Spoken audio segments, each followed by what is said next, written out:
Bienvenue sur cette première vidéo de la chaîne YouTube. En réalité, c'est pas la première, c'est la troisième. Mais en fait, j'ai jamais pris le temps de me présenter, c'est pour ça que j'ai décidé de faire cette vidéo aujourd'hui. Et à travers cette première vidéo, je vais également vous présenter mon bilan pour l'année 2024. Alors, j'ai pas vraiment de trame à suivre pour l'instant, je vais y aller vraiment au feeling et on va voir ce que ça donne. Pour commencer, je vais me présenter. Donc, moi, je suis Charlie, j'ai 28 ans. Et j'ai décidé il y a quelques mois de me lancer dans l'entrepreneuriat. Pourquoi j'ai décidé ça? Parce que j'ai eu 28 ans l'année dernière et je me suis dit qu'il me restait 2 ans jusqu'à mes 30 ans pour réussir à construire un business au service de ma vie. Clairement, aujourd'hui, je travaille beaucoup, je suis responsable financier, j'ai beaucoup travaillé depuis quasiment 10 ans pour atteindre ce niveau-là. Je pense que j'ai réussi, en tout cas dans ma carrière professionnelle, mais aujourd'hui, j'aimerais construire quelque chose pour moi et réussir à avancer avec mes connaissances, pouvoir aider les autres et également pouvoir construire un business qui m'intéresse et pouvoir faire des choses que aujourd'hui je ne peux pas faire parce que je travaille énormément. Pour vous retracer un peu mon parcours, quand j'étais plus petite, à l'école, on me disait souvent cette phrase en fin d'année, si tu ne travailles pas plus l'année prochaine, tu vas te planter. Bon, visiblement, ça n'a pas trop marché sur moi. J'ai continué comme ça au fil des années, mais cette réflexion, elle est souvent revenue. Sans vraiment que je sache pourquoi finalement.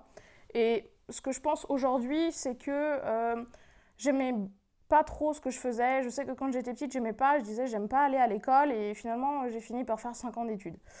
Euh, donc voilà là où on peut en arriver. C'est pas parce qu'on nous dit qu'on n'est pas bon au départ qu'on ne peut pas y arriver ensuite. Donc tout au cours de ma scolarité, j'ai souvent entendu ça. Et puis arrivé au lycée, j'ai voulu voir autre chose et j'ai découvert du coup ce qu'était la gestion d'entreprise, la finance, l'économie, le marketing, etc. Et franchement, ça m'a passionnée et j'ai voulu partir là-dedans. Donc j'ai fait une filière, ce qu'on appelle aujourd'hui marketing-gestion. Et ensuite, à la suite de ça, vraiment, enfin, je sais pas vous, mais moi, à 18 ans, à la sortie du bac, je ne savais pas ce que je voulais faire. Je savais que je voulais travailler dans ce milieu-là, mais quelle filière exactement, je n'avais pas trop d'idées. Alors j'ai fait certes une spécialisation en gestion financière, et on va voir du coup la finance m'a poursuivi un peu après. Voilà, j'avais pris cette option-là un peu pas par défaut, mais voilà, je me disais, avec la gestion financière, je vais pouvoir découvrir beaucoup de choses derrière. Et donc, j'ai choisi d'aller en classe préparatoire. Donc, c'est pas le chemin le plus simple, en effet. Mais ça me permettait de continuer à avoir quelque chose de très multi, multi-apprentissage, en fait, sur tout ce qui est gestion. Parce qu'il y avait vraiment toute une partie également français, économie, droit, mais aussi une partie gestion avec la finance, le marketing, la RH, etc. Et c'était très générique et c'est ce qui me plaisait bien. Ensuite, après une école de commerce, en général, on va après une classe prépa, on va du coup en école de commerce. Et là, l'école de commerce, c'est première année, en général, c'est très générique, donc on n'a pas d'option.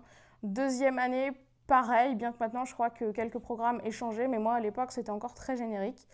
Et troisième année, là, on choisit notre spécialisation. Moi, j'ai décidé, dès ma deuxième année, de partir en apprentissage, et donc j'ai fait en fait un peu mon choix dès le départ, parce que j'ai choisi un apprentissage en contrôle de gestion. Et donc par défaut, et ensuite après, mon choix de spécialisation a été management et contrôle de gestion pour faire suite à mon apprentissage. Je ne pense pas que j'aurais pu faire un autre choix. En même temps, les autres choix qu'il y avait disponibles dans mon école à l'époque, ça ne me convenait pas vraiment et la gestion financière m'allait très bien. Donc j'ai fait ça, j'ai obtenu mon diplôme, j'ai fait 2 ans d'école de commerce et 2 ans d'apprentissage. Et après, bah, voilà, il fallait savoir ce que je voulais faire ensuite. Arrivé à j'avais 22 ans et demi à peu près quand j'ai obtenu mon diplôme. C'est un peu compliqué de savoir là où on veut aller. Moi, j'ai très mal vécu mon apprentissage. Franchement, à la fin de mon apprentissage, je ne voulais plus y aller, je pleurais le matin, enfin, c'était compliqué. Dès que j'ai obtenu mon diplôme, que j'ai arrêté mon apprentissage, que je suis arrivée au terme du contrat, j'ai eu besoin de souffler, vraiment de prendre une pause et de savoir ce que je voulais faire. Dans un premier temps, je me suis dit que c'était peut-être une bonne idée de retourner à l'école et de faire une spécialisation supplémentaire en système d'information parce que c'était quelque chose qui collait bien avec le contrôle de gestion. J'ai tenu peut-être 3 semaines, quelque chose comme ça. J'ai réussi à rentrer dans le master, mais après j'ai arrêté. L'ambiance ne m'allait pas. En fait, je me suis rendu compte que je voulais plus faire d'études, voilà, que j'avais besoin de faire autre chose. Donc j'ai soufflé. Et puis je me suis mis à rechercher du travail et un CDI après ça, que j'ai réussi à trouver peut-être en 2 mois et demi, quelque chose comme ça. Et en fait, j'ai commencé ce nouveau CDI en février 2020, donc juste avant la pandémie. Mais aujourd'hui, ça fait 5 ans que je travaille dans la même entreprise et j'aime toujours ce que je fais. C'est-à-dire que j'ai commencé en tant que contrôleur de gestion en février 2020 et aujourd'hui, en mai-juin 2024, je suis devenue responsable financier. Donc en un peu plus de 4 ans et demi, j'ai prouvé que j'avais les compétences pour passer de contrôleur de gestion à responsable financier. Et j'ai eu une prise de conscience à ce moment-là. Je me suis dit, voilà, tu as bossé pendant 10 ans, donc depuis la fin de mon bac, donc le début de la classe prépa jusqu'à aujourd'hui, vers mai-juin de l'année 2024. Maintenant, qu'est-ce que je fais? Voilà, je suis allée, je pense pas que je sois au bout de ce que je peux faire dans ma carrière professionnelle, on peut toujours évoluer, mais est-ce que j'ai vraiment envie d'aller encore plus loin? Sincèrement, aujourd'hui, je n'ai pas la réponse. Ce que je fais au quotidien me passionne, l'ambiance dans mon travail est top, et franchement, j'abandonnerai pas ça, c'est quelque chose que j'aime beaucoup. Mon équipe est géniale, enfin voilà, je ne fais pas de l'entrepreneuriat parce que je hais le salariat. C'est pas du tout ça. J'aime beaucoup enfin, je vais pas dire que j'aime le salariat, mais j'aime ce que j'y fais. Et ce n'est pas haïr le fait d'être en CDI qui me fait faire de l'entrepreneuriat. C'est vraiment vouloir construire quelque chose pour moi et me prouver à moi-même que je suis capable de créer un business de toutes pièces, que j'essaye de faire depuis juin 2024, où je me suis dit, voilà, crée ta micro-entreprise et ça va être le début de l'activité. Bon, ça a été un peu plus complexe que ça, et du coup, je vais passer sur la partie business. Ce que j'avais en tête, au départ, c'était aider les entrepreneurs avec leurs finances, et c'est toujours ce que j'ai en tête. Mais j'ai eu du mal à clarifier mon message parce que c'est compliqué d'expliquer ça à un entrepreneur. Tous les entrepreneurs aujourd'hui n'ont pas de compétences en gestion financière. Et mon job, c'est d'expliquer ça et d'aider un maximum d'entrepreneurs à comprendre leurs finances. Sauf que les finances en France, je ne sais pas vous derrière la caméra ce que vous en pensez, mais je pense que c'est un sujet qui est tabou. Moi, je n'ai aucun problème pour en parler, mais beaucoup en ont.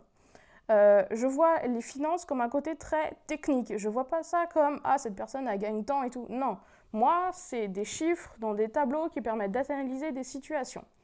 Et à partir de ce moment-là, ce que je souhaite expliquer aux entrepreneurs, et spécifiquement, donc ma cible, c'est les entrepreneurs qui ont une activité en ligne, parce qu'aujourd'hui, il y a une explosion de nouveaux entrepreneurs, sauf qu'ils sont capables de faire des choses extraordinaires en termes de business, mais en termes de gestion financière, ils n'ont pas forcément les compétences. Et ça, c'est ce que moi, je souhaite expliquer en fait et apporter mes connaissances sur le sujet. Parce qu'au cours de tout mon parcours, comme je vous l'ai expliqué, j'ai acquis pas mal de compétences sur le sujet, j'ai résolu des problèmes, j'ai eu affaire à certaines situations, et j'ai vu ce qui peut être fait, ce qui peut être pas compris, et comment l'expliquer. Et mon travail au quotidien en tant que salarié, c'est de répondre à des questions et d'expliquer des choses qui sont parfois assez complexes dans un langage, mais de le faire comprendre à tout le monde.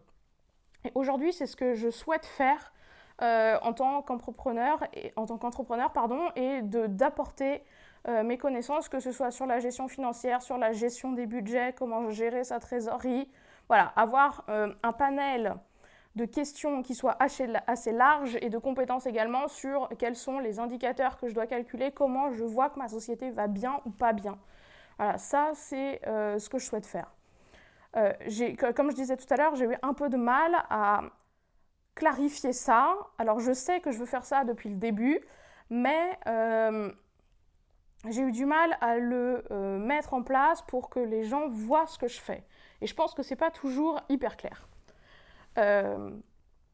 Donc pendant 6 mois, donc de juin 2024 à décembre 2024, j'ai avancé de mon côté, j'ai publié un peu sur les réseaux sociaux, j'ai travaillé mon branding, donc maintenant j'ai un logo, j'ai des couleurs, bon voilà, tout ça c'est top.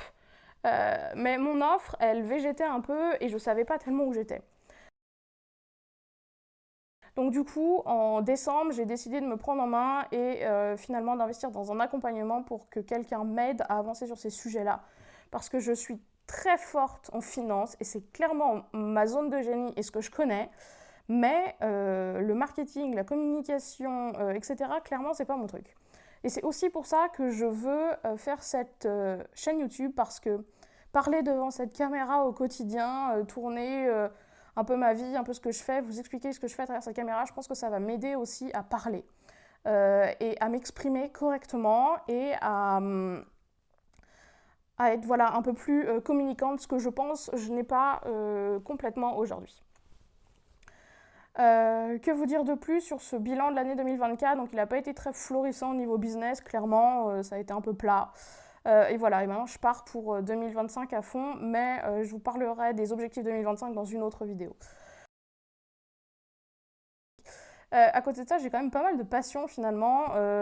J'aime beaucoup, je fais de la moto depuis que j'ai 4 ans. Je suis montée la première fois sur une moto, j'avais 4 ans, j'ai encore des photos. J'avais un fameux Piwi 50 Yamaha que j'ai eu à Noël. Et c'est un super souvenir. Et j'ai jamais arrêté depuis. Donc voilà, ça c'est une de mes passions. À côté de ça, j'aime beaucoup le rugby. C'est un peu une passion familiale que m'a transmis mon père. Donc à fond le Stade Rochelet. Et puis, quoi dire d'autre? Voilà, j'ai commencé un peu le golf aussi il y a quelques temps. J'en fais plus trop maintenant. Mais voilà, c'est des passions qui m'animent bien. Et une autre aussi qui joue beaucoup sur mes journées, c'est l'actualité sportive. Je suis très fan de toute actualité sportive. Donc voilà, je pourrais en parler des heures. J'ai beaucoup de références sur le sujet, des fois barbant pour la plupart des gens qui ne s'y intéressent pas. Mais voilà, donc si toi aussi tu es entrepreneur et passionné d'actualité sportive, viens me parler. Je pense qu'on pourra avoir des super discussions sur le sujet. Donc voilà pour un peu pour ma présentation, mon bilan de l'année 2024. Et puis j'espère que cette vidéo elle vous aura plu et que ça vous permettra aussi de mieux me connaître parce que c'est vrai que c'est pas évident, je fais des vidéos très techniques mais je parle pas souvent de moi donc voilà, je voulais faire un peu cette présentation générale pour que vous sachiez un peu à qui vous avez affaire. Donc moi je vous remercie d'avoir écouté cette vidéo jusqu'au bout. N'oublie pas de t'abonner quand même, ça ferait super plaisir de mettre un like aussi, ça aide la chaîne à se développer. Et puis on se dit à la prochaine. Salut!